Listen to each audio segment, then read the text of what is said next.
DJ कादी DJ कादी DJ कादी हर सीधी हर सीधी हर सीधी हर सीधी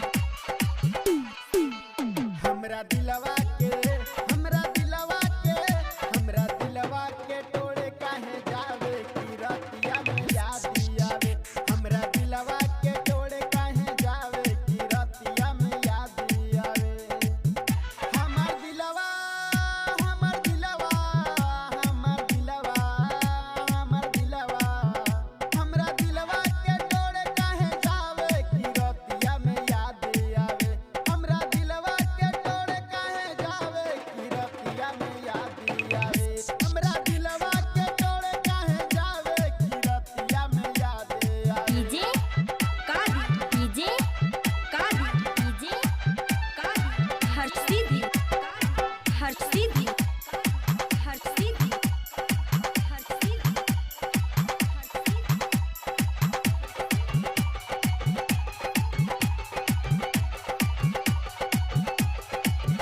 जाने गईले त काहे ना आइले जाने चिट्ठियों ना हमके पेठैले।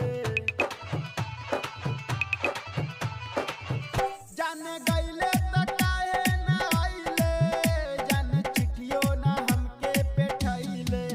हमरा अखिया के हमरा अखिया के हमरा अखिया के खूबे रोआवे की रतिया में याद आवे। हमरा दिलवा के तोड़े काहे जावे की रतिया में याद आवे। हमरा दिलवा के तोड़े काहे जावे की रतिया में याद आवे।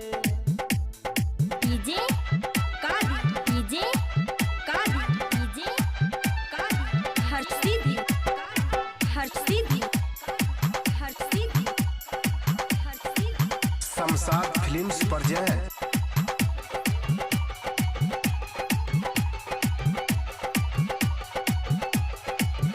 दिलशद मुन्ना के याद सतावे शमशाद के जाने तावे। दिलशद मुन्ना के याद सतावे शमशाद के जाने तावे।